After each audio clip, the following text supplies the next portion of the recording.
Hello anime gang, आज मैं explain करने वाला हूँ जुजुत्सु काइसन की मांगा को, जिसमें मैं सीजन 3 की स्टोरी को कवर करूंगा। अगर आपने इससे पहले के दोनों सीजन नहीं देखे हैं तो आप उन्हें पहले देख लें। अब शुरू करते हैं सीजन 3 को। इस एपिसोड की शुरुआत होती है जहां पर हमें पता चलता है कि जापान की हालत बहुत खराब हो गई है। केन्याकू की वजह से हर जगह पर बहुत सारे कर्स स्प्रेड दिखाई दे रहे हैं जो कि सिविलियंस पर अटैक कर रहे हैं और उन्हें रोकने के लिए जुजुत्सु सोर्सरर्स अपनी पूरी कोशिश कर रहे हैं। इसके बाद हमें एक छोटी बच्ची दिखाई जाती है जो कि एक स्टोर में खाना खा रही होती है कि तभी वहां पर एक कर्स स्प्रेड आ जाता है जो उसे अपने पास बुलाने लगता है और वो लड़की जैसे ही उस कर्स के पास आती है वो उसे खाने के लिए आगे बढ़ता है। बट सही टाइम पर वहां पर यूता आ जाता है जो आते ही उस कर्स स्प्रेड को मार देता है और फिर उस बच्ची को लेकर वहां से चला जाता है। इसके बाद यूता जुजुत्सु हेडक्वार्टर जाता है जहां पर उसे हायर अप्स मिलते हैं। हायर अप्स यूता की तारीफ करते हैं पर यूता को उनकी तारीफ से कुछ असर नहीं होता। हायर अप्स यूता से कहते हैं इससे कुछ फर्क नहीं पड़ता कि तुमने कितनी कर्स स्पिरिट को मारा है, ये कुछ भी प्रूफ नहीं करता। जिस पर यूता कहता है तो तुम लोग मेरे साथ किसी बाइंडिंग वॉर में आ जाओ या कुछ और कर सकते हो। और फिर यूता कहता है कि मुझे इससे कुछ फर्क नहीं पड़ता कि वो मास्टर गोजो का प्यूपल है कि नहीं, उसने टोगे का हाथ काटा है, मैं यूता को खुद मारूंगा। इसके बाद जुजुत्सु हेडक्वार्टर से 5 नोटिस जारी होते हैं। नोटिस नंबर 1 में गेतो को मारने का ऑर्डर था। नोटिस नंबर 2 में जो भी गोजो की सील को हटाएगा उसे क्रिमिनल एक्ट के तहत मार दिया जाएगा। नोटिस नंबर 3 में यागा को मारने का ऑर्डर था क्योंकि गेतो और गोजो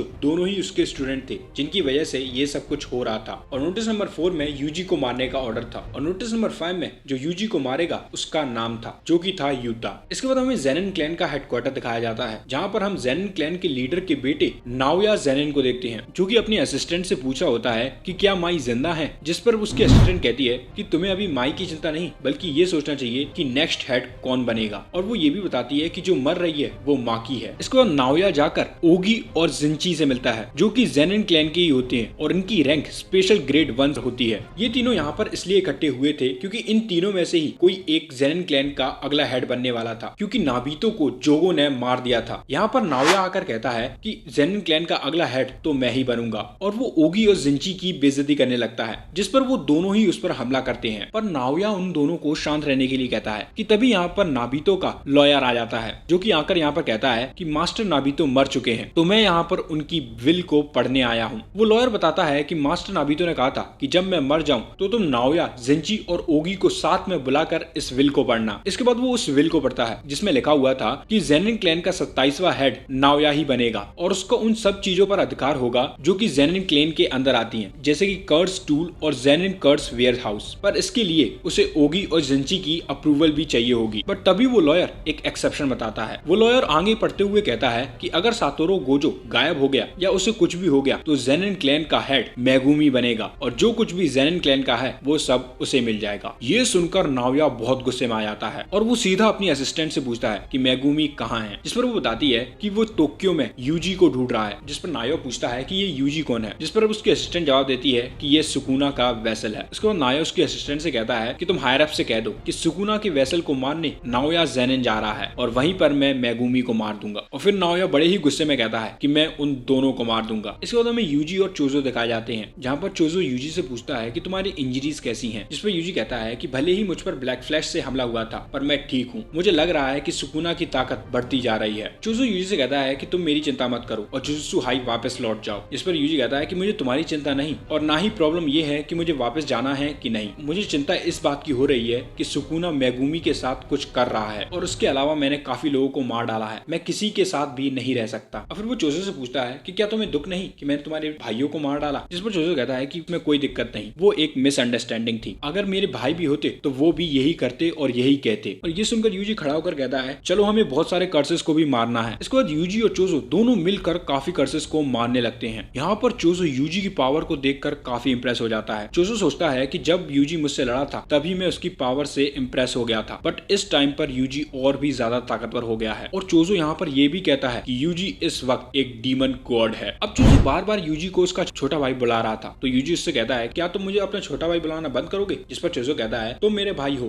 तो मैं तुम्हें छोटा भाई ही बुलाऊंगा। और फिर वो यूजी से कहता है कि क्या तुम्हें याद नहीं कि तुम्हारे पिता के हेड पर भी स्टिचेस थे। और तभी यहाँ पर नाओया आ जाता है जो कहता है कि मुझे मेगुमी कहीं दिखाई नहीं दे रहा। कि तभी उसकी नजर चोजो और यूजी पर जाती है और वो यूजी को देखकर कहता है कि तुम यहाँ पर खड़े क्यों हो, क्या तुम्हें भागना नहीं है? जिस पर यूजी शॉक हो जाता है। नाओया उसे बताता है कि गोजो के जाने के बाद तुम्हें मारने का ऑर्डर फिर से चालू हो गया है। फिर नाओया कहता है कि मेरा काम मेगुमी से है, तुमसे नहीं, तो तुम मरो या जियो मुझे इससे कुछ फर्क नहीं पड़ता, बट मैं तुम्हें यहाँ पर घूमने नहीं दे सकता, तो सबसे पहले मैं तुम्हारी टांगों को तोड़ूंगा। फिर यूजी नाओया से पूछता है कि तुम्हें मेगुमी से क्या करना है, जिस पर नाओया कहता है कि अगर वो मुझे मिला तो मैं उसे मार दूंगा, बट उससे पहले मुझे उससे कुछ लिखवाना है। और उसके बाद वो बड़े ही तेजी से यूजी और चोजो दोनों पर हमला कर देता है। अब नाओया का अटैक यूजी को तो लग जाता है, बट चोजो उसके अटैक को रोक देता है। और फिर जब ये दोनों उस पर हमला करने जाते हैं तो वो बड़ी ही स्पीड में वहां से गायब हो जाता है और उसकी स्पीड को देखकर ये दोनों ही काफी इंप्रेस हो जाते हैं। नाओया भी समझ जाता है कि यूजी ही सुकुना का वेसल है, बट उसे ये नहीं पता था कि चोजो कौन है। और फिर वो सोचता है कि क्या उसे उसकी स्पीड को तेज करना चाहिए, कि तभी इन तीनों को यहाँ पर बहुत तगड़ी प्रेजेंस महसूस होती है। यूजी को तो लगता है कि ये गोजो की प्रेजेंस है, बट वो नोटिस करता है कि ये तो गोजो की प्रेजेंस से भी काफी खतरनाक है। और उसी वक्त वहां पर यूता आ जाता है जो कहता है तो तुम अकेले नहीं हो। अब यूजी तो यूता को देखकर कहता है कि तुम कौन हो, बट चोजो यूता को देखकर समझ आता है कि ये यूजी को ही मारने आया है। यूता नीचे आकर पूछता है कि यूजी के साथ कौन है, जिस पर नाओया साफ कह देता है कि मैं तुम्हारी साइड हूँ। और फिर वो यूता का नाम लेता है, जिससे यूजी को भी पता चल जाता है कि ये यूता है और यूता के बारे में उसे मेगुमी ने पहले भी बता दिया था। अब यूता नाओया से पूछता है कि वो कौन है, जिस पर नाओया खुद का इंट्रोडक्शन देता है कि वो माकी का कजन है और जेनिन क्लैन से बिलोंग करता है और वो खुद भी यूजी को यहाँ पर मारने आया है। अब यूता और नाओया आपस में बात कर ही रही थी कि तभी चोजो यूजी से बोलता है कि तुम्हें यहाँ से भाग जाना चाहिए, मैं इन दोनों को रोकने की कोशिश करता हूँ। और चोजो यूजी को वार्निंग भी देता है कि यूता से लड़ने की बिल्कुल भी कोशिश मत करना, कोशिश करना कि तुम उससे ज्यादा दूर भाग सको, अगर तुम उससे लड़े तो पक्के में मारे जाओगे। और फिर वो यूजी से कहता है कि हम कल वाले स्पॉट पर मिलेंगे। और ये कहते ही यूजी यहाँ से भागने लगता है और यूता और नाओया भी इन दोनों पर हमला कर देते हैं। नाओया सीधा जाकर चोजो पर हमला कर देता है और यूता जाकर यूजी का पीछा करने लगता है। यूजी और यूता एक दूसरे की स्पीड को देखकर काफी शॉक हो जाते हैं। इधर नाओया चोजो को बहुत पीटता है और कहता है कि मैं तुम्हारी टेक्निक को देख चुका हूँ, वो ब्लड मैनिपुलेशन है। और वो कहता है कि ब्लड मैनिपुलेशन के अंदर कोई भी टेक्निक ज्यादा खतरनाक नहीं है और जो दिक्कत देने वाली टेक्निक है वो पियर्सिंग ब्लड है, बट उसके लिए तुम्हें पहले चार्ज अप होना पड़ता है और वो मैं तुम्हें होने नहीं दूंगा। और फिर वो कहता है कि ये एक चेकमेट है, अब तुम मरने वाले हो। इस पर चोजो कहता है कि तुम्हें क्या लगता है कि तुम मेरे भाई को हर्ट करके यहाँ से जिंदा बच के जाओगे। इधर यूजी यूता से दूर भाग रहा होता है, जहाँ पर यूता यूजी पर अपनी कटाना से हमला करता है, बट यूजी उसकी कटाना से बच जाता है। और ये देखकर यूता काफी शॉक होता है क्योंकि उसे लग रहा था कि उसने यूजी को काट दिया है। और उसके बाद यूजी यूता पर एक कार से हमला कर देता है और फिर दोबारा उससे दूर भागने लगता है, बट यूता उसी कार को यूजी की तरफ फेंक कर मारता है और उसके आगे का रास्ता ब्लॉक कर देता है। यूजी को महसूस होता है कि यूता के अंदर बहुत ज्यादा कर्स एनर्जी है और यूता भी यूजी को कंफर्म करते हुए कहता है कि तुम सही सोच रहे हो, मेरे अंदर गोजो सेंसे से भी ज्यादा कर्स एनर्जी है। फिर यूता हमें बताता है कि भले ही उसके पास ज्यादा कर्स एनर्जी है, बट गोजो के पास 6 आइज हैं, जिसकी वजह से उसकी कर्स एनर्जी कभी खत्म ही नहीं होती है, बट उसकी कर्स एनर्जी खत्म हो सकती है और इसी कारण से यूता गोजो से थोड़ा सा कमजोर है। इसके बाद यूता यूजी पर फिर से हमला कर देता है, जहां पर यूजी सिर्फ उसके अटैक से बचने की कोशिश कर रहा था। यूजी नोटिस करता है कि यूता की कटाना के आसपास भी कर्स एनर्जी फ्लो हो रही है। इसके बाद फिर से यूता यूजी पर अपनी कटाना से हमला कर देता है और इस बार वो यूजी पर थोड़ा सा एक कट भी लगा देता है और ये देखकर यूजी सोचता है कि उसे सबसे पहले यूता की कटाना का कुछ इलाज करना होगा। अब यूजी फिर से यूता से दूर भागने लगता है और वो एक गाड़ी के अंदर से एक नाइफ को बाहर निकाल लेता है और फिर उसकी मदद से यूता की कटाना का सामना करने लगता है। और यहाँ पर यूजी उस नाइफ के अंदर कर्स एनर्जी को फ्लो कराने लगता है, जिसकी मदद से उस नाइफ में थोड़ी सी ताकत आ जाती है, बट ऑफ कोर्स यूता की कटाना में ज्यादा पावर थी और वो यूजी पर भारी पड़ने लगता है। यूजी यूता की कटाना को अपने नाइफ से रोकने की कोशिश करता है, बट यूता उसे एक फ्रंट किक मार के काफी दूर फेंक देता है और ये देखकर यूजी थोड़ा सा शॉक होता है। इसके बाद यूता यूजी के नाइफ को तोड़ देता है और उस पर एक कट लगाने में भी सक्सेसफुल हो जाता है, बट यूजी भी यहाँ पर कम नहीं पड़ता। वो यूता की कटाना को अपने पैर से दबा देता है और फिर दूसरे पैर से उसकी कटाना को तोड़ देता है और ये देखकर यूता काफी इंप्रेस होता है और फिर यूता कहता है हाँ ये गोजो सेंसे का प्यूपिल है, तो इसको हराना इतना भी आसान नहीं होगा। अब यूजी सोचता है कि वो दोनों ही अनआर्म्ड हैं, तो वो शायद यूता को हरा सकता है और वो जैसे ही यूता पर हमला करने के लिए आगे बढ़ता है उसे पीछे से रिका पकड़ लेती है। अब यूजी को समझ में नहीं आता कि ये हो क्या रहा है, क्योंकि वो हिल भी नहीं पा रहा था और इसी का फायदा उठाकर यूता अपनी टूटी हुई कटाना को यूजी के अंदर घुसेड़ देता है और उसे मार देता है। और हम देखते हैं कि अंदर सुकुना पहले तो ये देखकर शॉक होता है, पर तभी वो हंसने लगता है। इसके बाद चोजो और नाओया को दिखाया जाता है, जहाँ पर नाओया चोजो को बहुत बुरी तरीके से पीट रहा था, बट ऑफ कोर्स चोजो को हराना इतना आसान नहीं था। अब नाओया ये देखकर काफी शौक होता है कि चोजो इतना घायल होने के बावजूद भी खड़ा है। और फिर वो चोजो से पूछता है कि तुम कौन हो, जिस पर चोजो कहता है कि मैं 10 सिबलिंग में सबसे बड़ा हूँ। और फिर वो फ्लोइंग रेड स्केल का यूज करने जाता है, बट फ्लोइंग रेड स्केल का इस्तेमाल करने से पहले ही नाओया चोजो को पकड़कर दूर फेंक देता है और उसकी बॉडी पर एक नाइफ से तगड़ा कट लगा देता है। इसके बाद नाओया अपने भाइयों की बेइज्जती करने लगता है और ये सुनकर चोजो को गुस्सा आने लगता है। नाओया कहता है कि उसके सभी भाई यूजलेस हैं, उन्हें खुद को फांसी देकर मार देना चाहिए। चोजो नाओया को समझाते हुए कहता है तुम इतने ताकतवर अपने भाइयों की वजह से ही हो। वो कहता है अगर तुम्हारे बड़े भाई या तुम्हारे छोटे भाई नहीं होते तो तुम कभी भी इतने ताकतवर नहीं हो पाते। और तुम पूछ रहे थे ना कि मैं इतना टफ क्यों हूँ, क्योंकि मेरे पास कोई बड़ा भाई नहीं था जो मुझे गाइड कर सके। मैंने गलतियां करी और मैं उनसे सीख कर ताकतवर बनता गया। और उसके बाद चोजो अपने बॉडी के बाहर के ब्लड को कंट्रोल करने लगता है और ये देखकर नाओया काफी शौक होता है, क्योंकि इतना ज्यादा ब्लड निकलने के बाद भी चोजो जिंदा कैसे था। इसके बाद हमें पता चलता है कि डेथ पेंटिंग्स के अंदर कर्स स्पिरिट और ह्यूमन के ब्लड का मिक्सचर होता है और उनका ब्लड तब तक खत्म नहीं होगा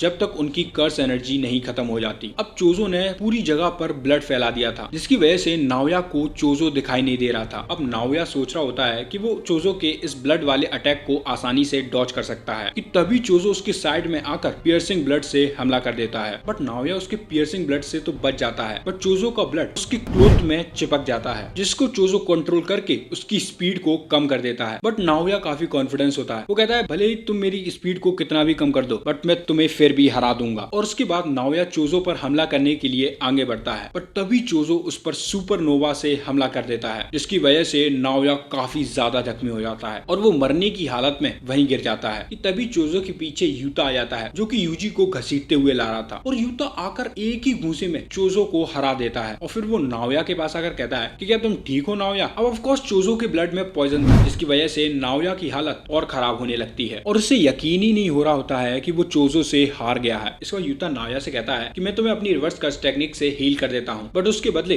तुम्हें हायर अप से कहना होगा कि मैंने यूजी को मार दिया है। और उसके बाद यूता नाओया को रिवर्स कर्स टेक्निक से हील कर देता है। इसके बाद पास्ट का एक सीन दिखाया जाता है जहाँ पर यूजी एक छोटा सा बच्चा था। यूजी के दादाजी आकर उसके पिता से कहते हैं तुम्हें उस औरत को छोड़ देना चाहिए वरना तुम मारे जाओगे। हमें यहाँ पर पता चलता है कि यूजी के पिता एक बच्चा चाहते थे, बट उनकी वाइफ काओरी प्रेग्नेंट बनने के काबिल नहीं थी, इसलिए यूजी के डैड ने किसी और लड़की के साथ मिलकर यूजी को पैदा किया था। और उस लड़की के सिर के ऊपर बिल्कुल केंजाकू की तरह स्टिचेस होते हैं। इसके बाद सीन प्रेजेंट में आता है जहाँ पर यूजी को होश आ जाता है और वो देखता है कि उसके सामने यूता बैठा हुआ है और यूता को देखकर वो काफी शौक हो जाता है। इसके बाद यूता यूजी को बताता है कि गोजो ने उससे कहा था कि उसे यूजी का ध्यान रखना है। इसके बाद पास्ट का सीन दिखाया जाता है जहाँ पर गोजो और यूता साथ में होते हैं। गोजो यूता से कहता है कि मुझे कुछ बैड फीलिंग्स आ रही हैं, अगर मुझे कुछ भी हो जाए तो तुम्हें फर्स्ट ईयर और सेकंड ईयर के स्टूडेंट का ख्याल रखना होगा। गोजो कहता है कि जिसकी चिंता मुझे सबसे ज्यादा है वो फर्स्ट ईयर का स्टूडेंट यूजी है, तुम्हारी तरह उस पर भी एग्जीक्यूशन का ऑर्डर है तो उसका ख्याल तुम्हें सबसे ज्यादा रखना होगा। इधर प्रेजेंट में यूता यूजी से कहता है कि मुझे तुम्हें इसलिए मारना पड़ा क्योंकि मैंने हायर अप्स के साथ तुम्हें मारने का बाइंडिंग वो किया था। ये सुनकर यूजी उससे पूछता है तुम्हें मारा क्यों नहीं हूँ। यूता बताता है कि मेरी कर्स टेक्निक की वजह से मैंने जब तुम्हें मारा था तो तुम्हारे दिल की धड़कन रुक गई थी, बट उसी वक्त मैंने अपनी रिवर्स कर्स टेक्निक का इस्तेमाल कर दिया था और मुझे लगा ही था कि ये काम कर जाएगा क्योंकि तुम पहले भी मर के जिंदा हो चुके हो। इसके बाद यूजी यूता से पूछता है कि तुम ये सब कर क्यों रहे हो। इस पर यूता यूजी को जवाब देता है क्योंकि तुम उन लोगों के लिए इम्पोर्टेंट हो जो मेरे लिए इम्पोर्टेंट है। और फिर यूता यूजी को समझाने लगता है कि तभी यहाँ पर मेगुमी आ जाता है, जहाँ पर मेगुमी यूजी को जुजुत्सु हाइव वापस जाने के लिए कहता है और ये प्रिटेंड करने की कोशिश करता है कि सब कुछ नॉर्मल है, पर यूजी चिल्लाते हुए कहता है कि ऐसे बिहेव मत करो कि सब कुछ नॉर्मल है, मेरी वजह से काफी लोग मारे गए हैं। इस पर मेगुमी कहता है कि इसमें तुम्हारी कोई गलती नहीं है। और फिर मेगुमी यूजी से कहता है कि नोरितो कमा कुछ प्लान बना रहा है जिसके अंदर मेरी बहन भी इन्वॉल्व है, तो मुझे तुम्हारी मदद चाहिए। और ये सब बातें सुनकर यूजी को उसके दादाजी की कही बात याद आ जाती है कि तुम एक ताकतवर बच्चे हो, तुम्हें लोगों की मदद करनी होगी। इसके बाद यूजी यूता से कहता है कि शिबुया के अंदर सुकुना ने मेरी बॉडी पर कंट्रोल इसलिए ले लिया था क्योंकि मैंने एक बार में ही 10 उंगलियां खा ली थी। इस टाइम पर मैं सुकुना की 15 फिंगर्स खा चुका हूँ, अब सिर्फ 5 बची हैं और अगर मैं उन सबको भी खा जाता हूँ तो शायद ही सुकुना मुझ पर कंट्रोल कर पाएगा, पर अगर वो ऐसा करता है तो तुम मुझे मारने से बिल्कुल भी हिचकिचाना मत। और ये सुनकर यूता भी कहता है कि जो मुझसे हो पड़ेगा वो मैं करूंगा। इसके बाद यूजी मेगुमी से पूछता है कि हमें आगे क्या करना है, जिस पर मेगुमी कहता है कि सबसे पहले हमें जुजुत्सु हाई जाना होगा जहाँ हमें मास्टर टेंजन से कांटेक्ट करना पड़ेगा क्योंकि वही एक ऐसे इंसान है जो हमें बता सकते हैं कि गोजो सेंसे को प्रिजन रेल्म से कैसे बाहर निकाला जाए और नोरितोशी कमाओ का क्या प्लान है, और जो ये कलिंग गेम हो रहा है उसके बारे में वही हमें बता सकते हैं। इसके बाद यूजी मेगुमी से यूकी के बारे में पूछता है जहाँ पर मेगुमी बताता है कि वो भी जुजुत्सु हाई में छिपी हुई है ताकि वो हायर अप्स को अवॉइड कर सके। इन दोनों की बातचीत के दौरान यूता बीच में बोलता है कि मास्टर टेंजन से कांटेक्ट करना इतना आसान नहीं है, क्योंकि हजारों गेटों में से सिर्फ एक ही गेट है जो मास्टर टेंजन के टॉम के यहाँ जाता है, और अगर हमने सही गेट नहीं चुना तो हम मास्टर टेंजन से कभी भी कांटेक्ट नहीं कर पाएंगे। यूजी यूता की बात को काटते हुए मेगुमी से पूछता है कि नोबारा का क्या हुआ, जिस पर मेगुमी कोई भी जवाब नहीं देता और उसकी खामोशी को देखकर यूजी समझ जाता है कि नोबारा मर चुकी है। कि तभी हमें यहाँ पर पता चलता है कि इन तीनों के अलावा यहाँ पर चोजो भी है, जो कि बताता है कि बैरियर के यहाँ पहुँचने का एक तरीका है। वो बताता है कि एक बार महितो ने सुकुना की फिंगर्स और डेथ पेंटिंग स्वॉर्म को वहीं से चुराया था और जैसा उसने करा था वैसा ही हम करेंगे। इसके बाद हमें यूकी और माकी को दिखाया जाता है और माकी की हालत ऐसी हो चुकी थी और उसकी ये हालत जोगो ने करी। अगर तुमने सीजन 2 देखा होगा तो तुम्हें पता होगा। हमें यहाँ पर पता चलता है कि रिवर्स कर्स टेक्निक से माकी को सही तो कर दिया गया था, पर उसके चेहरे पर ये मार्क्स रह गए हैं और माकी के जिंदा बचने का दूसरा कारण उसकी हेवनली रिस्ट्रिक्शन पावर्स भी है। थोड़ी देर बाद यहाँ पर यूता, मेगुमी, यूजी और चोजो भी आ जाते हैं। माकी मेगुमी से पूछती है कि टेंजन के बैरियर के बारे में क्या है, जिस पर चोजो आगे आकर बोलता है कि मैं उसे एक्सप्लेन करता हूँ। चोजो बताता है कि टॉम और दरवाजे के बीच में एक कर्स वेयर हाउस है, जिसके अंदर जुजुत्सु हाई कर्स टूल्स और कर्स ऑब्जेक्ट को स्टोर करते हैं और वहीं पर मेरे बचे हुए भाई हैं और मैं अपने भाइयों को अपनी कर्स टेक्निक की साइड इफेक्ट की मदद से सेंस कर सकता हूँ। ये सुनकर माकी बोलती है ये तो ठीक है, पर तुम हो कौन? जिस पर यूजी बोलता है कि अभी के लिए ये मेरा बड़ा भाई है और ये सुनकर चोजो काफी खुश होता है। इसके बाद ये लोग टेंजन के बैरियर के यहाँ जाने लगते हैं, जहाँ एक दरवाजे के पास जाकर चोजो बोलता है कि बिना किसी डाउट के मेरे भाई इस दरवाजे के पीछे ही हैं। इसके बाद ये लोग उस दरवाजे को खोलते हैं, जिसके अंदर बहुत ही अजीब तरीके का जंगल होता है। ये लोग उसके अंदर चले जाते हैं, जहाँ थोड़ी दूर चलने के बाद इनको वहाँ पर एक वेयर हाउस मिलता है। उस वेयर हाउस के सामने चोजो रुक जाता है, जिससे हम समझ जाते हैं कि इसी के अंदर इसके छोटे भाई हैं। इसके बाद ये लोग फिर से आगे चलने लगते हैं, जहाँ पर एक जगह पर जाकर यूजी को खून के धब्बे दिखाई देते हैं। तो वो उन्हें देखकर यूकी से पूछता है कि यहाँ पर क्या हुआ था, जिस पर यूकी जवाब देती है कि 12 साल पहले यहाँ पर एक घटना हुई थी और वहीं से सारी चीजें खराब होना चालू हुई थी। तुम लोगों को समझ में आ ही गया होगा कि यहाँ पर यूकी किस बारे में बात कर रही है। इसके बाद ये लोग मेन श्राइन में पहुंच जाते हैं, पर वहाँ पर पहुंचने के बाद ये लोग देखते हैं कि वहाँ पर कुछ भी नहीं है। ये देखकर सब लोग सोचते हैं कि यहाँ पर तो कुछ नहीं है, मेन श्राइन कहाँ है? जिस पर यूकी कहती है शायद टेंजन हमें रिजेक्ट कर रहे हैं, और फिर वो मन में सोचती है शायद टेंजन इन्हें नहीं बल्कि वो सिर्फ मुझे रिजेक्ट कर रहे हैं। अब यहाँ पर कुछ भी नहीं होता तो ये लोग यहाँ से जाने लगते हैं कि तभी इन्हें पीछे से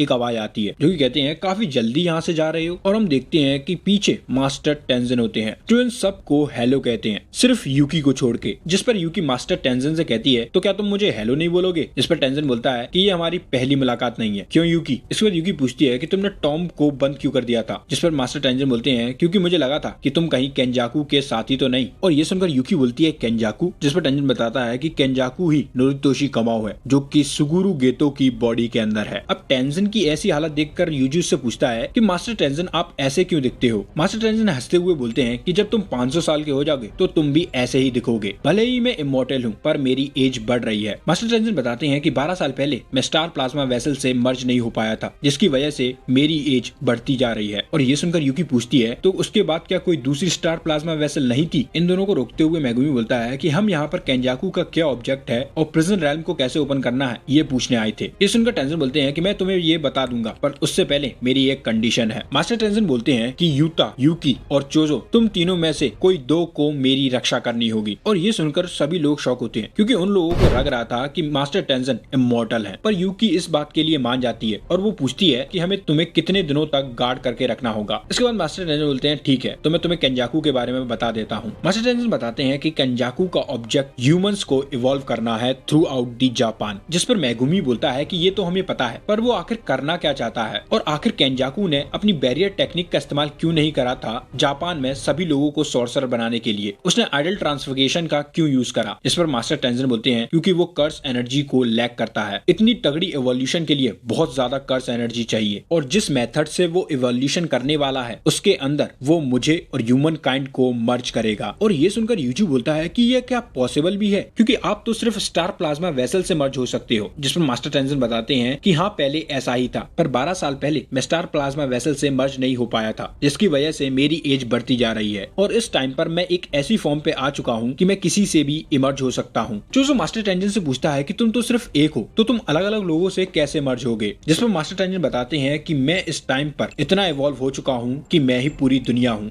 और मेरी सोल हर जगह एग्जिस्ट करती है। जो इंसान मुझसे मर्ज होगा वो एक सॉर्सरर से काफी ज्यादा ताकतवर होगा, या कहीं वो एक नया ही जीव होगा। हमें यहाँ पर पता चलता है कि मास्टर टेंजिन बैरियर टेक्निक्स को पोजेस करते हैं, जिसकी वजह से वो अपनी इस फॉर्म को मेंटेन करके रखे हैं और खुद को कंट्रोल कर रहे हैं। बट अगर कोई भी ह्यूमन इवॉल्व हो गया और अगर वो आउट ऑफ कंट्रोल हुआ तो दुनिया खत्म हो सकती है, और जो हाल टोक्यो का होगा वो पूरे वर्ल्ड का भी हो सकता है। अब ये सब सुनकर यूजी बोलता है कि आखिर केंजाकू ऐसा करना क्यों चाहता है, बट इसका आंसर मास्टर टेंजिन पर भी नहीं था। अब माकी मास्टर टेंजिन से पूछती है तो आप मर्ज होने से रिफ्यूज क्यों नहीं कर देते, जिसमें मास्टर टेंजिन कहते हैं यही एक दिक्कत है, मैं इस टाइम पर इतना इवॉल्व हो गया हूँ कि मैं एक ह्यूमन बीइंग से ज्यादा एक कर्स स्पिरिट हूँ, और इसी वजह से मैं एक कर्स स्पिरिट मैनिपुलेशन वाले सोर्सरर के लिए टारगेट हूँ। और तुम्हें पता ही होगा कि गेतो की कर्स टेक्निक कर्स स्पिरिट मैनिपुलेशन है। और ये बात सुनते ही सबको समझ में आ जाता है कि आखिर केंजाकू ने गेतो की बॉडी पर ही क्यों कब्जा किया है। मास्टर टेंजिन को पता है कि केंजाकू की क्या एबिलिटी है, और वो ये भी जानते हैं जब भी उनका और केंजाकू का आमना सामना होगा केंजाकू उसी वक्त उन्हें सील कर देगा। और यही वजह थी कि मास्टर टेंजिन का टॉम सभी को रिजेक्ट कर रहा था, और ये सुनकर यूता समझ जाता है कि इसीलिए मास्टर टेंजिन को प्रोटेक्शन चाहिए। हमें यहाँ पर यह भी पता चलता है कि मास्टर टेंजिन के बाद केंजाकू ही सबसे ज्यादा पावरफुल है बैरियर टेक्निक्स का इस्तेमाल करने के लिए, और वो कभी भी मास्टर टेंजिन के इस टॉम को अनडिफाइन कर सकता है। जिस पर यूकी पूछती है तो वो अभी आपके टॉम को अनडिफाई क्यों नहीं कर देता, जिस पर मास्टर टेंजिन कहते हैं क्योंकि उसके पास अभी इतनी कर्स एनर्जी नहीं है। इसके बाद हमें थोड़ा सा पास्ट बताया जाता है। हमें यहाँ पर बताया जाता है कि पास्ट में केंजाकू 6 आई यूजर से 2 बार हार चुका है, और उससे हारने के बाद केंजाकू समझ जाता है कि वो 6 आई यूजर को कभी भी नहीं हरा पाएगा, इसलिए वो स्टार प्लाज्मा वेसल और 6 आई यूजर को पैदा होने के 1 महीने बाद मार देता है। बट जैसे ही मास्टर टेंजिन की मर्जिंग का दिन आता है उसी दिन एक नया 6 आई यूजर और स्टार प्लाज्मा वेसल अपीयर हो जाते हैं। अब केंजाकू जानता था कि वो 6 आई यूजर को नहीं हरा पाएगा, इसलिए वो प्रिजन रैल्म को ढूंढने लगता है ताकि वो उसकी मदद से 6 आई यूजर को पकड़ सके। केंजाकू ये भी जानता था कि एक टाइम पर 2 6 आई यूजर एग्जिस्ट नहीं कर सकते, बट केंजाकू के प्रिजन रैल्म ढूंढने से पहले ही एक ऐसे इंसान की एंट्री होती है जो पूरे तख्ता ही पलट देता है, जो कि था तोजी जेनिन। तोजी जेनिन आकर स्टार प्लाज्मा वेसल को मार देता है, जिसकी वजह से टेंजिन का मर्ज रुक जाता है और उसकी इवोल्यूशन शुरू हो जाती है। इसके बाद एक सॉर्सरर भी आ जाता है जिसके पास कर्स मैनिपुलेशन की पावर होती है, जो कि था गेतो। और धीरे धीरे केंजाकू जो चाहता था वो होने लगता है, सिर्फ उसके पास प्रिजन रैल्म नहीं थी, और 6 साल बाद वो भी उसके हाथ में आ जाती है। ये सब सुनकर मेगुमी बोलता है पर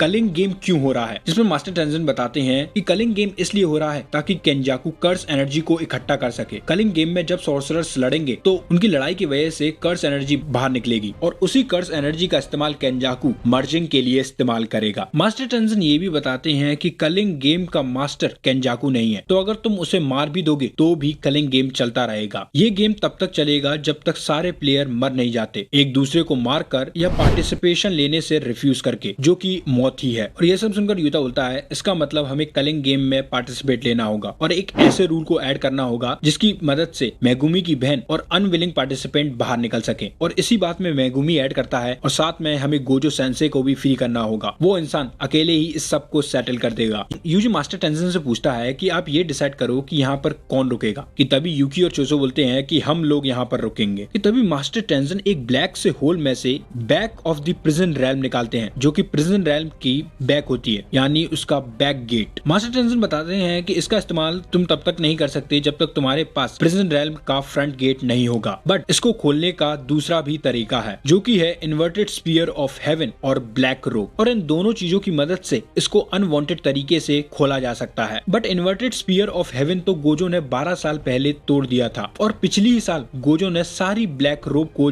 गायब कर दिया था। जिस पर यूकी कहती है बट इसको खोलने का कोई दूसरा तरीका भी होगा, जिस पर मास्टर टेंजिन कहते हैं हाँ। मास्टर टेंजिन बताते हैं कि कलिंग गेम में जो प्लेयर पार्टिसिपेट ले रहे हैं उनमें से 1000 साल पुराना सॉर्सरर भी है जिसका नाम एंजल है, वो इस गेट को खोलने में तुम्हारी मदद कर सकता है। मेगुमी मास्टर टेंजिन से पूछता है कि क्या आपको पता है कि वो अभी कहाँ है, जिस पर मास्टर टेंजिन बोलते हैं कि वो शायद टोक्यो के ईस्ट साइड में होगा, बैरियर्स की वजह से मेरे पास कुछ ज्यादा इन्फॉर्मेशन नहीं है। इसके बाद हमें पता चलता है कि जापान के अंदर 10 कॉलोनियां बन चुकी हैं जो कि बैरियर से कवर है। उसके एक साइड पर ह्यूमंस है और एक साइड पर सॉर्सरर्स हैं, और काफी ह्यूमंस सॉर्सरर्स वाली साइड पर भी फंसे हैं। मेगुमी मास्टर टेंजिन से पूछता है कि कलिंग गेम को कंप्लीट होने में कितना टाइम लगेगा, जिसमें मास्टर टेंजिन बोलते हैं कि शायद 2 महीने। इसके बाद मास्टर टेंजिन कलिंग गेम्स के रूल्स को बताने लगते हैं। कलिंग गेम का रूल नंबर 1 ये होता है कि किसी भी प्लेयर की कर्स टेक्निक के अवेकन होने के बाद 19 दिन के अंदर उसे कलिंग गेम में पार्टिसिपेट लेना होगा। और ये सुनकर मेगुमी मेगुमी सोचता है कि उसकी बहन के पास 10 दिन और 15 घंटे हैं। इसके बाद मास्टर टेंजन दूसरा रूल बताते हैं, जो कि था कि जो भी प्लेयर फर्स्ट रूल को ब्रेक करेगा उसकी कर्स टेक्निक को हटा दिया जाएगा, यानी उसे मार दिया जाएगा। और यही बात माकी को शोको ने पहले ही बता दी थी, बट ये रूल माकी पर काम नहीं करता क्योंकि माकी के अंदर कोई भी कर्स टेक्निक है ही नहीं। इसके बाद मास्टर टेंजन तीसरा रूल बताते हैं कि अगर कोई भी नॉन प्लेयर कॉलोनी के अंदर एंटर कर जाता है तो वो भी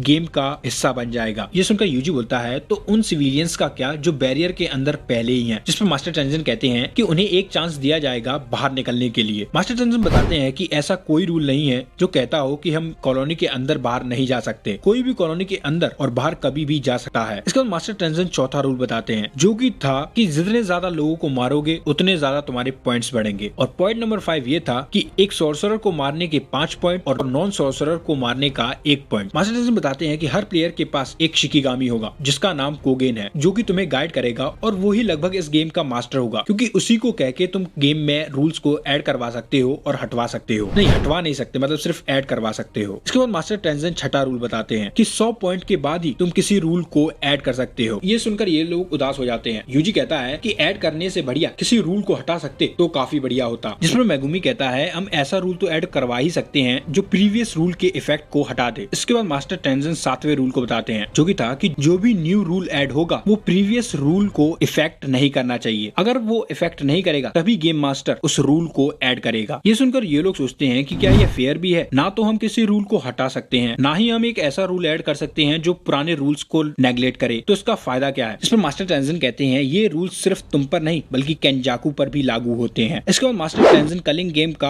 आखिरी रूल बताते हैं, जो कि था अगर किसी भी प्लेयर के पॉइंट 19 दिन तक सेम रहे तो उसकी कर्स टेक्निक रिमूव हो जाएगी, यानी उसे मार दिया जाएगा। और ये सुनकर यूजी बोलता है कि मुझे लोगों को फिर मारना होगा। इसके बाद ये सब लोग अपने अपने रोल को डिसाइड कर लेते हैं। चोजो और यूकी मास्टर टेंजन को गार्ड करने के लिए यहीं रुकते हैं और माकी जेनिन क्लेन में जाकर कर्स टूल्स को इकट्ठा करने जाती है। और ये सुनकर यूजी बोलता है कि पर जेनिन क्लेन का लीडर तो मेगुमी था ना। जिस पर मेगुमी कहता है, मैं तुम्हें बाद में बता दूंगा। और यूता सीधा कलिंग गेम में पार्टिसिपेट करेगा ताकि वो और लोगों से कुछ ज्यादा इन्फॉर्मेशन इकट्ठा कर सके। यूता कहता है कि हम लोग एक दूसरे की कॉलोनी से दूर रहेंगे ताकि हम एक दूसरे को ना मार दें, क्योंकि अगर ये लोग एक ही कॉलोनी में आ गए तो इन लोगों को आपस में ही लड़ना होगा। और ये सुनकर यूता यूजी सोच में पड़ जाते हैं। यूजी ने कहा था कि अगर मैं सुकुना में बदल जाऊं तो तुम मुझे मार देना, बट अगर यूता यूजी से दूर रहेगा और अगर यूजी सुकुना में बदल गया तो यूता तो उसके यहाँ होगा ही नहीं उसे रोकने के लिए। और उन्हें इस बात की भी चिंता थी कि अगर यूजी के साथ मेगुमी होगा तो सुकुना उसके साथ कुछ कर सकता है। क्या बोला तूने? सुकुना उसके साथ कुछ कर सकता है।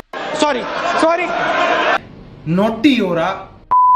और मेगुमी भी इन दोनों को देखकर समझ जाता है कि ये दोनों ही उसके लिए चिंता कर रहे हैं, तो वो उन दोनों से कहता है कि इसके बारे में मत सोचो, सब कुछ ठीक होगा। माकी यूजी और मेगुमी को हाकारी के पास जाने के लिए कहती है, जो कि जुजुत्सु हाई के 3rd ईयर का स्टूडेंट था जिसको सस्पेंड कर दिया गया था। माकी यूजी और मेगुमी से कहती है कि हमें ज्यादा से ज्यादा लोगों को अपनी टीम में करना होगा। जिस पर यूजी पूछता है कि क्या वो टफ है? इस पर यूता जवाब देता है कि वो मुझसे भी ज्यादा स्ट्रॉन्ग है। इसके बाद मेगुमी, यूजी, माकी और यूता यहाँ से जाने लगते हैं। यूजी जाते हुए चोजो से थैंक यू बोलता है, जिसके जवाब में चोजो यूजी से कहता है कि मरना मत, और उसके बाद वो रोने लगता है। इसके बाद हमें एक कॉमेडियन को दिखाया जाता है जो कि एक शो कर रहा होता है और उसके शो को देखने काफी कम लोग आए थे। इस कॉमेडियन का नाम ताकाबा होता है। ताकाबा का जो बॉस होता है वो उस पर काफी चिल्लाता है कि तुम्हारे जोक्स पर कोई नहीं हंसता और मैं तुम्हें जॉब से निकाल रहा हूँ। ताकाबा के संग यहाँ पर एक और आदमी बैठा होता है जो ताकाबा की तारीफ करता है। वो आदमी ताकाबा से पूछता है कि इस दुनिया में 2 टाइप्स के कॉमिक डिमांड में रहते हैं, पहले कॉमिक्स जो कि फनी होते हैं और दूसरे कॉमिक्स जो सोचते हैं कि वो फनी है। फिर वो ताकाबा से पूछता है कि तुम किस टाइप के हो, जिस पर ताकाबा बोलता है कि मैं 50-50 हूँ, बट शायद मैं 70-30 हूँ। और तभी हमें यहाँ पर पता चलता है कि ताकाबा भी कलिंग गेम का एक प्लेयर है, जहाँ पर प्रिंसिपल यागा को कैद कर लिया गया था, क्योंकि हायर अप्स के 5 नोटिस में से एक नोटिस ये भी था कि प्रिंसिपल यागा को कैद करना है, क्योंकि गेतो उन्हीं का स्टूडेंट था जिसने शिबुया में तबाही मचाई थी। पर हायर अप्स का प्रिंसिपल यागा को पकड़ने का दूसरा रीजन भी था। हायर अप्स प्रिंसिपल यागा से ये जानना चाहते थे कि वो आर्टिफिशियल कर्स कॉप्स कैसे बनाता है जो कि फुली इंडिपेंडेंट होते हैं, और उन्हें इस बात की भी चिंता थी कि अगर यागा ने फुली इंडिपेंडेंट कर्स कॉप्स की एक आर्मी बना ली तो वो हायर अप्स से भी ज्यादा ताकतवर हो जाएगा। इसलिए हायर अप्स प्रिंसिपल गाकुंजी को भेजते हैं पता करने के लिए कि आखिर यागा कैसे इन कर्स कॉप्स को बनाता है। और यहाँ पर कर्स कॉप्स का मतलब पांडा जैसे बींग्स हैं। गाकुंजी आकर प्रिंसिपल यागा से पूछता है कि वो आखिर इन कॉप्स को कैसे बनाता है, जिस पर प्रिंसिपल यागा उसे नहीं बताते हैं। इसके बाद हमें एक पास्ट का सीन दिखाया जाता है जहाँ पर प्रिंसिपल यागा एक कर्स कॉप्स के पास बैठे हुए थे। यहाँ यहाँ पर प्रिंसिपल यागा दुखी थे क्योंकि उन्हें काम के सिलसिले में शहर के बाहर जाना था और उन्हें अपने कर्स कॉर्प्स की चिंता थी। इसके बाद वो अपने सभी कर्स कॉर्प्स को बाय कह के वहाँ से जाने लगते हैं। इसके बाद सीन फिर से प्रेजेंट में आ जाता है जहाँ पर पांडा को कैद कर लिया गया था, पर उसे वहाँ पर छुड़ाने कुसाकाबे आ जाता है। कुसाकाबे पांडा से कहता है कि तुम किसी को मत बताना कि मैंने तुम्हें आजाद किया है। कुसाकाबे पांडा से कहता है कि तुम्हारा इस्तेमाल यागा को पकड़ने के लिए किया गया था, अब जाकर तुम उसे जल्दी बचा लो। इसके बाद सीन फिर से पास्ट में चला जाता है जहाँ पर कुसाकाबे अपनी बहन के साथ आया था। यहाँ पर हमें पता चलता है कि कुसाकाबे की बहन का बेटा मर गया है, जिसकी वजह से वो काफी दुखी रहती है। कुसाकाबे यागा की मदद मांगता है ताकि वो अपनी बहन की बेटे की सोल को किसी कर्स कॉप में डाल सके और उसकी बहन फिर से एक खुशी भरी जिंदगी जीने लगे, क्योंकि उसकी बहन के दिमाग पर उसके बेटे के मरने का गहरा प्रभाव पड़ा था और यागा भी ऐसा ही करता है। वो एक कर्स कॉप में उसके बेटे की सोल को डाल देता है और उसे कुसाकाबे की बहन के सामने ले आता है और कुसाकाबे की बहन जैसे ही उस कर्स कॉप को देखती है तो उसे उसके अंदर अपने बेटे की सोल महसूस होती है और वो जल्दी से जाकर उसके गले लग जाती है। यागा को ये करना गलत तो लग रहा था, पर वो कुसाकाबे की मदद भी करना चाहता था और कुसाकाबे जब देखता है कि यागा ने उसकी मदद कर दी है तो वो काफी खुश होता है और यही कारण था कि कुसाकाबे अब यागा की मदद कर रहा था पांडा को आजाद करके। इसके बाद सीन फिर से प्रेजेंट में आ जाता है जहाँ पर यागा को मारने एक सॉर्सरर आया होता है और ये सॉर्सरर भी प्रिंसिपल यागा से वही सवाल पूछता है कि वो आर्टिफिशियल कर्स कॉप्स कैसे बनाता है जो कि फुली इंडिपेंडेंट होते हैं, जिस पर प्रिंसिपल यागा उसे नहीं बताते कि तभी वहाँ पर प्रिंसिपल गाकुंजी आ जाते हैं और इसके बाद वो दोनों मिलकर प्रिंसिपल यागा को काफी जख्मी कर देते हैं। गाकुंजी उस दूसरे सॉर्सरर से कहता है कि तुम अब यहाँ से जा सकते हो और वो सॉर्सरर भी वहाँ से चला जाता है और जैसे ही वो सॉर्सरर वहाँ से जाता है प्रिंसिपल यागा गाकुंजी को बता देते हैं कि एक आर्टिफिशियल कर्स कॉप कैसे बनाया जाता है जो कि फुली इंडिपेंडेंट हो और ये सुनकर गाकुंजी काफी शॉक होता है। वो पूछता है कि तुमने पहले क्यों नहीं बताया मुझे ये, क्या तुम जीना नहीं चाहते? जिस पर प्रिंसिपल यागा बोलते हैं कि ये एक कर्स है जो कि मैं तुम्हें देकर जा रहा हूँ गाकुंजी। और उसी वक्त वहाँ पर पांडा आ जाता है और गाकुंजी को लगता है कि पांडा उससे लड़ेगा ताकि वो बदला ले सके प्रिंसिपल यागा की मौत का, पर पांडा उससे नहीं लड़ता और प्रिंसिपल यागा की बॉडी को लेकर वहाँ से जाने लगता है, जिसे देखकर ऑफकोर्स गाकुंजी पूछता है कि क्या तुम मुझसे लड़ोगे नहीं, क्या तुम्हारे अंदर मेरे लिए नफरत नहीं है? जिस पर पांडा बोलता है कि मैं इंसानों की तरह नहीं हूँ, पांडास इंसानों जैसा बिहेवियर शो नहीं करते हैं। और फिर पांडा कहता है कि मैं जानता हूँ कि तुम जो कर रहे हो वो हायरप्स के कहने पर कर रहे हो, तुम्हारी इसमें कोई गलती नहीं है, पर एक बात याद रखना, पांडा रोते भी हैं। और उसके बाद पांडा रोने लगता है और ये सीन देखकर मुझे भी काफी बुरा लगा था। इसके बाद सीन ज़ेनिन हेडक्वार्टर पर जाता है जहाँ पर माकी कर्स टूल इकट्ठे करने आई थी। वो जैसे ही ज़ेनिन हेडक्वार्टर में घुसती है उसे सामने नाओया बैठा हुआ मिलता है और नाओया जैसे ही माकी की हालत को देखता है यानी उसके चेहरे को, तो वो उसका मजाक बनाने लगता है, जिसमें माकी बोलती है तो तुम वुमेन को उसके फेस से जज करते हो, मुझे तो लगा था कि तुम उनके उससे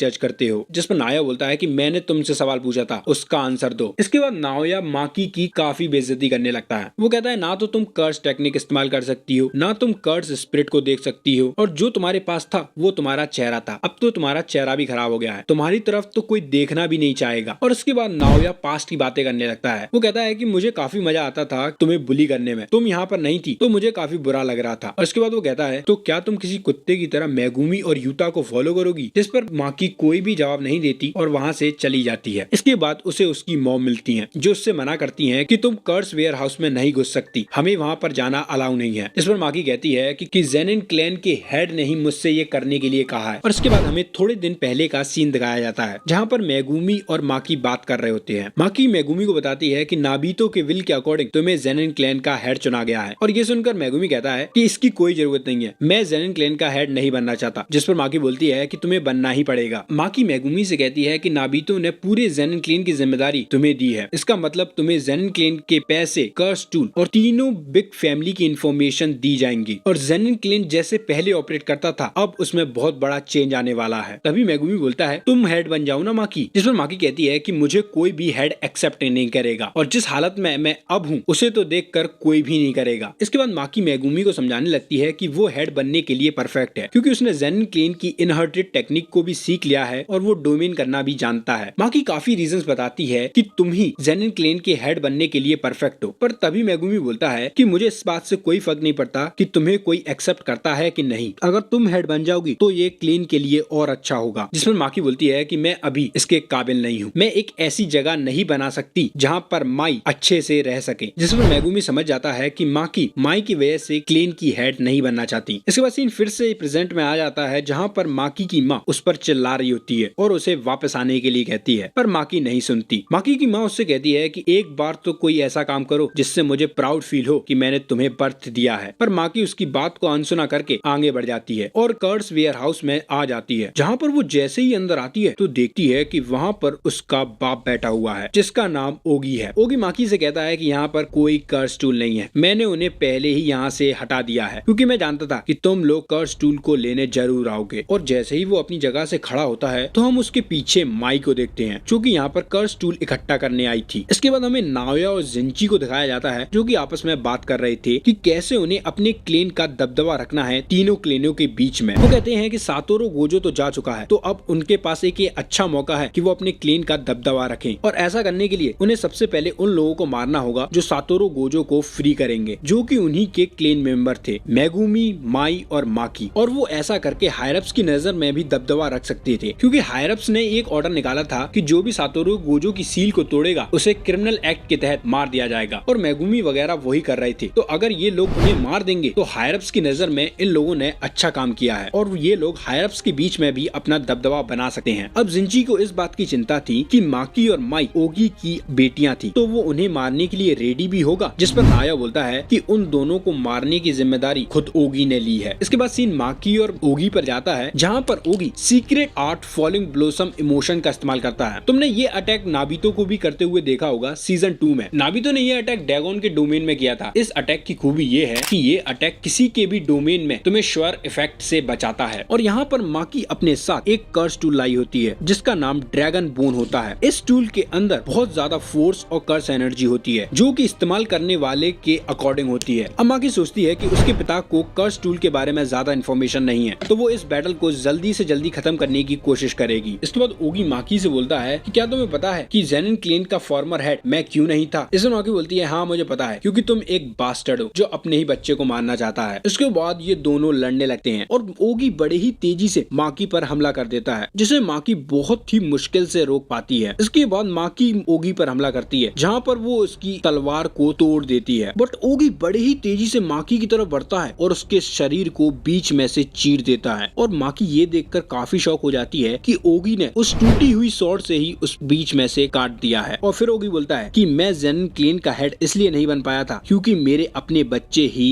वर्थलेस हैं। ओगी बोलता है कि मेरे और मेरे भाई के बीच में पावर लेवल में कोई अंतर नहीं था, पर उसे हेड इसलिए चुना गया था क्योंकि उसका बच्चा सही था और मेरे बच्चे नालायक थे। तुम लोगों की वजह से मैं हेड नहीं बन पाया था। इसके बाद वो उन दोनों को घसीटते हुए एक रूम में ले जाता है और वहाँ पर फेंक देता है जहाँ पर ग्रेड 2 और उससे लोअर के कर्स स्प्रिट थे। ओगी कहता है कि ये रूम ट्रेनिंग और डिसिप्लिन के लिए है। ओगी कहता है कि ये कर्स स्प्रिट अभी तो मेरे डर की वजह से बाहर नहीं निकल रहे हैं, पर जैसे ही मैं यहाँ से चला जाऊंगा ये तुम दोनों को मार देंगे। और जाते जाते भी ओगी माकी की बेइज्जती करते हुए कहता है माकी तुम्हारी स्ट्रेंथ हमारे कंपेयर में कुछ नहीं है, और फिर वो वहाँ से चला जाता है। इधर जैसे ही ओगी यहाँ से जाता है माई माकी के ऊपर हाथ रखकर कुछ करने लगती है और माई कहती है कि मुझे मालूम था एक ना एक दिन ऐसा जरूर होगा। और इसके बाद जैसे ही माई माकी को किस करती है ये दोनों एक अलग ही जगह पर आ जाते हैं जहाँ पर माई माकी से कहती है कि मैं बहुत बुरी तरीके से इंजर्ड हूँ, जल्द ही मैं मर जाऊंगी। और फिर माई वहाँ से खड़े होकर समुद्र की तरफ जाने लगती है और कहती है कि चलो मैं यहाँ से जाती हूँ। माई माकी को बताती है कि कुछ पाने के लिए तुम्हें कुछ ऑफर करना होता है, सफरिंग ही हमें स्ट्रॉन्ग बनाती है, बट ये ट्विंस के लिए एप्लीकेबल नहीं है। माई माकी से कहती है कि तुम जितना भी हार्डवर्क करोगी स्ट्रॉन्ग बनने के लिए उसका कोई फायदा नहीं होगा अगर मैं स्ट्रॉन्ग नहीं बनना चाहूंगी, और अगर मेरे पास कर्स टेक्निक है तुम्हारे पास नहीं है तो भी इसका कोई फायदा नहीं है। जब तक मैं जिंदा रहूंगी माकी तुम फुली डेवलप नहीं हो पाओगी। और ये सब बातें सुनकर माकी कहती है हाँ ठीक है मैं समझ गई, अब वापस आ जाओ। माई माकी से कहती है मुझसे एक वादा करो कि तुम सब कुछ डिस्ट्रॉय कर दोगी बिग सिस्टर। और उसके बाद जब माकी की आंख खुलती है तो वो देखती है कि माई मर चुकी है और उस पर वो सारे कर्स स्पिरिट भी हमला करने वाले हैं। इधर जैसे ही ओगी जा रहा होता है उसे एकदम से महसूस होता है कि सभी कर्स स्पिरिट की प्रेजेंस गायब हो चुकी है और उसे एक अलग ही ऑरा महसूस होता है जिसे महसूस करके उसकी फटने लगती है। वो कहती है कि इस ऑरा को मेरी बॉडी आज तक भूल नहीं पाई है, जो कि था तोजी जेनिन का ऑरा। और हम देखते हैं कि ओगी को माकी के अंदर तोजी की प्रेजेंस महसूस हो रही है, यानी माकी के अंदर लगभग तोजी जितनी ताकत आ चुकी है, या कहें हम तोजी जितनी ही। ये देखकर ओगी भी समझ जाता है कि अब उसे अपनी सबसे पावरफुल टेक्निक का इस्तेमाल करना होगा। और फिर ओगी कहता है मैं तुम्हारी हड्डियों को भी जला के रख दूंगा। और जैसे ही ओगी हमला करने वाला होता है पलक झपकते ही माकी उसके सिर को काट देती है। और ये देखकर मेरे मुंह से सिर्फ यही निकलता है भाई हम तो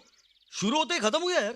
और इसके बाद माकी कहती है चलो माई इसे शुरू करते हैं। पूरे ज़ेनिन क्लीन में अलार्म बजा दिया जाता है कि माकी ने मास्टर ओगी को मार दिया है और ये खबर एक सोर्सर आकर जिंची और नाया को भी बता देता है। जिंची कुकुरु यूनिट को माकी को पकड़ने के लिए भेज देता है। हमें यहाँ पर कुकुरु यूनिट का हेड दिखाया जाता है जिसका नाम नोबुआकी ज़ेनिन होता है। वो कुकुरु यूनिट के मेंबरों से कहता है कि जल्दी से जाकर माकी को पकड़ लाओ। हमें बताया जाता है कि कुकुरु यूनिट में ज़ेनिन क्लीन के ऐसे मर्द होते हैं जो कि कर्स टेक्निक को पोजेस नहीं करते और ये लोग मार्शल आर्ट के एक्सपर्ट होते हैं। पहले माकी भी इसी यूनिट का हिस्सा थी जब वो ज़ेनिन क्लीन में थी। इसके बाद कुकुरु यूनिट माकी को चारों तरफ से घेर लेती है और माकी अपनी बहन की बातों को याद करते हुए उन सभी लोगों को बड़ी ही बेरहमी से मार देती है और वो इतनी ब्रूटल तरीके से उन लोगों को मारती है ना कि जब ये एनिमेट होगा तब देखने में अलग ही मजा आएगा। इसके बाद वो कुछ ही मिनट में उन सभी लोगों को मार देती है और जब वहाँ पर नोबुआकी आता है तो वो ये देखकर काफी शौक होता है कि तभी वहाँ पर एक और सॉर्सरर आ जाता है जो कि जमीन के अंदर से बड़े बड़े हाथ निकालकर माकी को पकड़ लेता है कि तभी यहाँ पर हाई आ जाती है। हमें यहाँ पर पता चलता है कि हाई के अंदर ज़ेनिन क्लेन के सबसे ताकतवर सॉर्सरर हैं और उसके बाद ये तीनों माकी पर हमला कर देते हैं। सबसे पहले माकी नोबुआकी और इस बंदे को ठिकाने लगाती है कि तभी एक सॉर्सरर जिसका नाम रांता होता है वो माकी को होल्ड करके रखता है, मतलब एक जगह पर उसे रोक देता है और जिंची जल्दी से माकी की तरफ बढ़ता है। बट रांता को माकी को एक जगह रोके रखने में भी काफी मुश्किल हो रही थी। रांता को महसूस हो जाता है कि माकी के अंदर तोजी जितनी पावर आ चुकी है और उसे माकी को रोकने में इतनी मुश्किल हो रही थी कि उसकी आंख से खून निकलने लगता है कि तभी जिंची माकी पर बहुत बुरी तरीके से हमला कर देता है और चारों तरफ धुआं ही धुआं छा जाता है। रांता को लगता है कि जिंची ने माकी को मार दिया है, बट जैसे ही धुआं हटता है हम देखते हैं कि माकी जिंची के कटे हुए सिर को पकड़े बाहर निकल रही है और रांता की भी ज्यादा ब्लड निकलने की वजह से मौत हो जाती है कि तभी वहाँ पर नावया आ जाता है जो कि अगर कहता है क्या तुम्हारे पास इंसानी दिल नहीं है, जिस पर माकी बोलती है नहीं, वो उसे अपने साथ ले गई है। इसके बाद हमें पास्ट का सीन दिखाया जाता है जहाँ पर नावया काफी खुश हो रहा था क्योंकि सभी लोग उससे कह रहे थे कि वो ज़ेनिन क्लीन का नेक्स्ट हेड होगा उसके पिता के बाद, और उसे लोगों ने एक आदमी के भी बारे में बताया था जो कि ज़ेनिन क्लीन में था जिसके पास कर्स एनर्जी नहीं थी। नावया को लग रहा था कि वो इंसान कितना भद्दा होगा जिसके पास कर्स एनर्जी ही नहीं है, इसलिए वो उस इंसान को देखने जा रहा था कि तभी उसके सामने से वही इंसान गुजरता है जिसके पास कर्स एनर्जी नहीं थी और वो इंसान था तोजी ज़ेनिन। और उसको देखते ही नावया समझ जाता है कि भले ही इस इंसान के पास कर्स एनर्जी नहीं है बट ये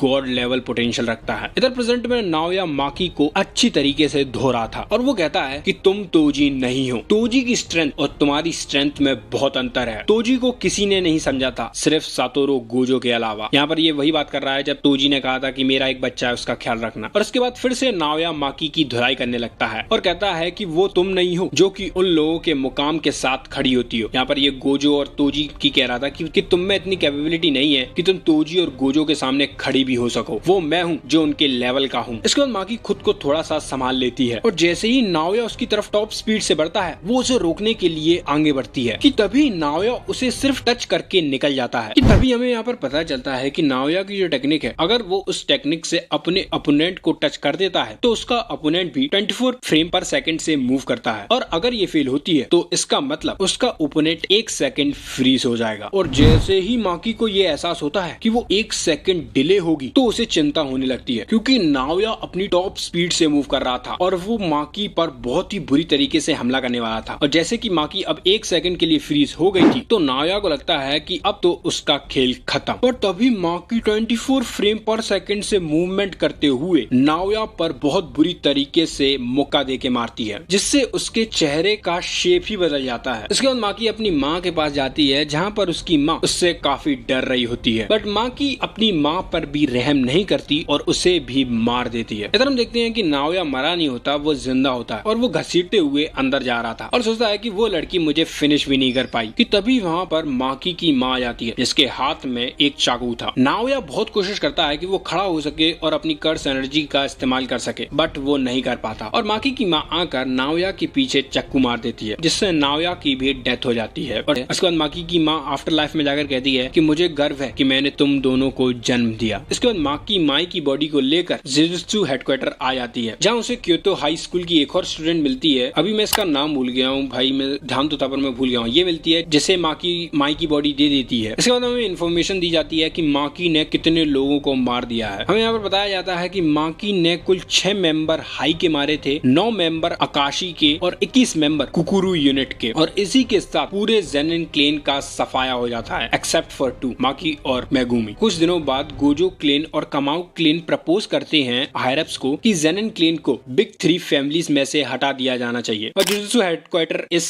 अपील को होल्ड पर रखते हैं। इसके बाद हमें कुछ दिन पहले का सीन दिखाया जाता है जहां मास्टर टेंजन यूजी और मेगुमी को हाकारी की लोकेशन बता रहे थे। हाकारी एक बिल्डिंग में इल्लीगल अंडरग्राउंड फाइट क्लब चलाता था। यूजी और मेगुमी नॉर्मल कपड़ों में उस बिल्डिंग के अंदर चले जाते हैं, पर वहां के गार्ड्स उन्हें बच्चा समझ के वहां रोक लेते हैं। मेगुमी बहाना मारता है कि उसे पैसे चाहिए, इसलिए वो लड़ना चाहता है। तभी गार्ड हाकारी पर फोन लगाता है जो यूजी को फाइट करने की परमिशन दे देता है, पर मेगुमी को मना कर देता है। यूजी और मेगुमी बाहर जाके प्लान बनाते हैं कि पहले बातचीत से हाकारी को मनाएंगे, और अगर नहीं माना तो मुक्का लात से मना लेंगे, पर इनकी प्रायोरिटी बातचीत पर ज्यादा थी। अब यूजी फाइट करने के लिए चला जाता है और मेगुमी भी छिपके से बिल्डिंग के अंदर घुसने लगता है, क्योंकि इस बिल्डिंग की सिक्योरिटी बहुत टाइट थी। इसके बाद यूजी उस जगह पर पहुंच जाता है जहां फाइट लड़ी जाती थी। उस जगह पर ऊपर के आधे फ्लोर को हटा दिया था और वहीं पर ऑडियंस होती है और नीचे लड़ाई होती थी। यूजी समझ जाता है कि उसे फाइट इस तरीके से लड़नी है कि देखने वालों को मजा आए। यूजी का ओपोनेंट और कोई नहीं बल्कि पांडा होता है। पांडा भी हकारी से ही मिलने आया था, पर हकारी पांडा को जानता है, इसलिए वो उसे अवॉइड कर रहा था। इसके बाद पहली बार हकारी को दिखाया जाता है जिसके साथ एक और बंदा या बंदी होती है, ये पता नहीं इसका जेंडर क्या है, जिसका नाम किरारा होता है। हकारी को इस फाइट में कुछ मजा नहीं आ रहा था, क्योंकि उसे लग रहा था कि पांडा को हराना यूजी के बस की बात नहीं है, जिस पर किरारा कहती है, क्या तुम्हें पक्का विश्वास है? तभी इधर यूजी पांडा को हरा देता है। हकारी अपने बंदों को फोन करके यूजी को अपने पास बुलाता है ताकि उसके साथ वो स्क्रिप्टेड मैचेस को प्लान कर सके, क्योंकि इन दोनों की फाइट से लोगों को काफी मजा आया था, खासकर यूजी को देखकर। साथ में हकारी मेगुमी पर भी नजर रखने के लिए कहता है और वो किरारा को पहरेदारी पर लगा देता है, और ये बात मेगुमी भी सुन रहा था। पांडा जाकर मेगुमी से मिलता है। पांडा मेगुमी को बताता है कि उसे पता है कि हकारी ऊपर रूफ टॉप पर मॉनिटर रूम में है, पर वो कितनी भी कोशिश कर ले फिर भी वो मॉनिटर रूम के पास नहीं जा पाता। पांडा को लगता है कि ये किरारा की कर्स टेक्निक है। यहाँ पर हमें किरारा का जेंडर भी पता चलता है जो कि मेल ही है। पांडा और मेगुमी दोनों ये डिसाइड करते हैं जैसे ही यूजी हकारी से मिलने जाएगा उसके तुरंत बाद ये दोनों पूरी बिल्डिंग को सीज कर लेंगे ताकि उनकी मीटिंग में कोई इंटरप्ट ना कर सके। 3-4 फाइट लड़ने के बाद हकारी यूजी को अपने पास मिलने के लिए बुलाता है। यूजी ये खबर मेगुमी को भी बता देता है। यूजी जैसे ही हकारी के रूम में जाता है तभी पांडा और मेगुमी सभी बॉडीगार्ड्स पर हमला कर देते हैं और उन्हें बेहोश कर देते हैं। ये दोनों आसानी से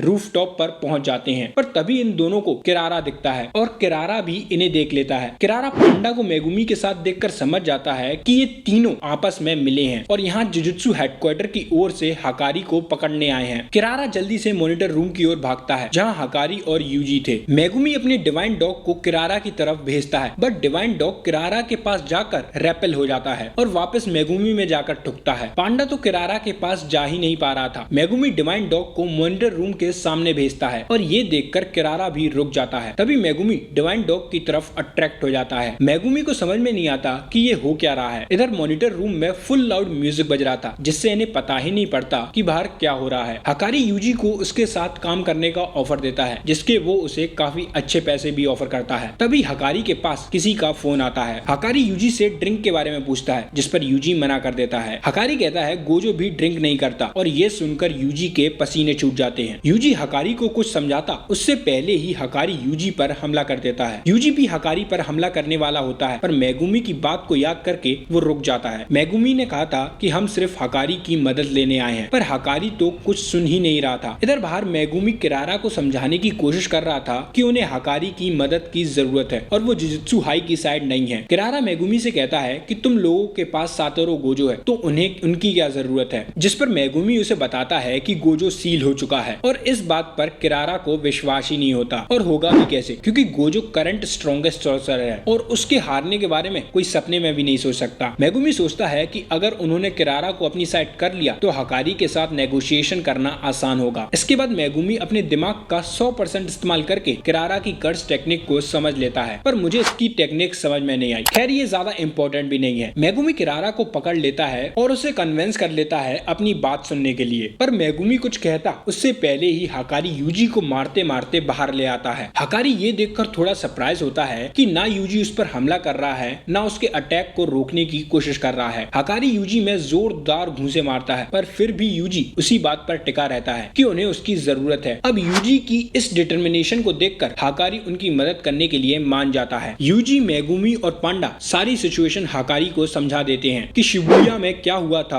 और अब उन्हें कलिंग गेम को रोकना होगा। हाकारी को गोजो और यागा के बारे में सुनकर काफी दुख होता है क्योंकि हाकारी का सबसे ज्यादा ध्यान ये दोनों ही रखते थे। हाकारी कलिंग गेम में इनकी मदद करने के लिए मान जाता है पर फ्री में नहीं। हाकारी की डिमांड होती है कि जब सब कुछ सही हो जाए तब उसके फाइट क्लब को लीगल कर दिया जाए, जिसके लिए ये लोग मान जाते हैं। तभी यहाँ कोगाने अपीयर हो जाता है जो अनाउंसमेंट करता है कि कलिंग गेम में एक नया रूल ऐड किया गया है जिसके अकॉर्डिंग अब हर प्लेयर एक दूसरे के नाम, पॉइंट्स, लोकेशन जान सकते हैं। इसके बाद उस सॉर्सरर को दिखाया जाता है जिसने ये रूल ऐड किया होता है। इस सॉर्सरर का नाम काशिमो होता है जो कि 400 साल पुराना सॉर्सरर है और ये काफी स्ट्रॉन्ग होता है। इसने कलिंग गेम में 40 सॉर्सरर को मार दिया होता है और यहाँ पर ये सुकुना को ढूंढ रहा होता है। कोगाने यूजी का असिस्टेंट होता है कलिंग गेम के लिए और ये सुनकर मेगुमी को अजीब लगता है कि यूजी कलिंग गेम का पार्ट कैसे बन गया, क्योंकि अभी ना तो वो किसी कॉलोनी में गया है और ना उसे कोई कर्स टेक्निक और कर्स ऑब्जेक्ट केंजाकू ने दिया है। कलिंग गेम में दो तरीके के लोग पार्टिसिपेट करेंगे। पहली अपनी मर्जी से, यानी किसी सॉर्सरर को कलिंग गेम में पार्टिसिपेट करना है तो वो कॉलोनी में जाकर हिस्सा बन सकता है, और दूसरे वो जिनको केंजाकू ने कर्स टेक्निक और कर्स ऑब्जेक्ट दिया हो, और दूसरे वालों को तो लिमिटेड डेज के अंदर पार्टिसिपेट करना होगा वरना वो मर जाएंगे। तभी यूजी को केंजाकू की कही एक बात याद आती है। केंजाकू ने बताया था कि जो कर्स ऑब्जेक्ट वो लोगों को देगा वो हजारों साल पुराने सॉर्सरर के होंगे जिनसे उसने कॉन्ट्रैक्ट किया है। यूजी को लगता है कि सुकुना उन सॉर्सरर्स में से एक है जिन्होंने पास्ट में केंजाकू के साथ कॉन्ट्रैक्ट किया होगा और शायद इसलिए वो कलिंग गेम का प्लेयर बन गया है। पर इस बात में भी एक झोल था क्योंकि यूजी ने सुकुना की फिंगर अपनी विल से खाई थी, ना कि केंजाकू ने खिलाई थी। तभी मेगुमी बोलता है मैं समझ गया और इस बात को बाद में डिस्कस करने के लिए कहता है। इसके बाद ये कोगाने की मदद से पता कर लेते हैं कि काशिमो वो सॉर्सरर है जिसने नया रूल ऐड किया है और उसके पास अभी 100 पॉइंट्स होते हैं। मेगुमी कोगाने से ऐसे प्लेयर्स की लिस्ट निकालने के लिए कहता है जिनके 100 या उससे ज्यादा पॉइंट्स हों, और ऐसे सिर्फ 2 प्लेयर थे, एक काशिमो और एक हिगुरुमा। अब ये लोग डिसाइड करते हैं कि ये 2 रूल ऐड करेंगे। पहला रूल कि प्लेयर्स एक दूसरे को पॉइंट शेयर कर सकते हैं जिससे ये लोग रूल नंबर 8 से बच जाएंगे, क्योंकि रूल नंबर 8 के अकॉर्डिंग अगर तुम्हारे पॉइंट्स 19 दिन तक सेम रहे तो तुम मर जाओगे। और दूसरा कि प्लेयर्स अपने पॉइंट्स का इस्तेमाल कर सकते हैं कलिंग गेम से बाहर जाने के लिए। अब इन दोनों रूल्स के लिए इन्हें 200 पॉइंट चाहिए जो कि काशिमो और हिगुरुमा के पास हैं। इसलिए अब इन्हें एंजल के साथ इन दोनों को भी ढूंढना होगा। इसके बाद हमें हिगुरुमा के बारे में बताया जाता है कि वो एक क्रिमिनल लॉयर था। हिगुरुमा एक बंदे का केस लड़ रहा था जो कि इनोसेंट था पर उसे फंसा दिया गया था। हिगुरुमा उस केस को बहुत अच्छी तरीके से लड़ता है और जीत जाता है, पर दूसरी पार्टी ट्रायल की डिमांड रखती है और दूसरे ट्रायल में पैसे के जोर से हिगुरुमा को हरा दिया जाता है और उसके क्लाइंट को उम्र कैद की सजा हो जाती है। हिगुरुमा को ये देखकर काफी गुस्सा आता है क्योंकि हर बार उसके साथ ऐसा ही होता था। पावर और मनी हर बार डिसीजन को चेंज कर देते थे, पर इस बार ऐसा नहीं होता क्योंकि उसी वक्त हिगुरुमा अपनी कर्स टेक्निक को अनलॉक कर लेता है और कहता है हम रीट्रायल कर रहे हैं। इसके बाद केंजाकू को दिखाया जाता है जो कलिंग गेम की कॉलोनी में से नॉन सॉर्सरर्स को बाहर जाने का मौका दे रहा था। इधर इन लोगों को एंजल नाम का कोई भी प्लेयर लिस्ट पर नहीं दिखता। ये समझ जाते हैं कि उसका नाम और कुछ होगा जैसे यूजी और सुकुना है। अब ये अपने अपने रोल डिसाइड करते हैं। हकारी और पांडा कॉलोनी नंबर 2 में जाएंगे जहाँ काशिमो और एंजल है। मेगुमी और यूजी कॉलोनी नंबर 1 में जाएंगे जहाँ हिगुरुमा है, और किरारा बैरियर्स के बाहर रहेगा नजर रखने के लिए। इसके बाद ये चारों कलिंग गेम के अंदर चले जाते हैं और इसी के साथ ये एपिसोड एंड हो जाता है। कमेंट सेक्शन में आपको ये एपिसोड कैसा लगा, एक्सप्लेनेशन अच्छी लगी हो तो चैनल को सब्सक्राइब करना मत भूलना। मैं मिलता हूँ आपसे नेक्स्ट वीडियो में।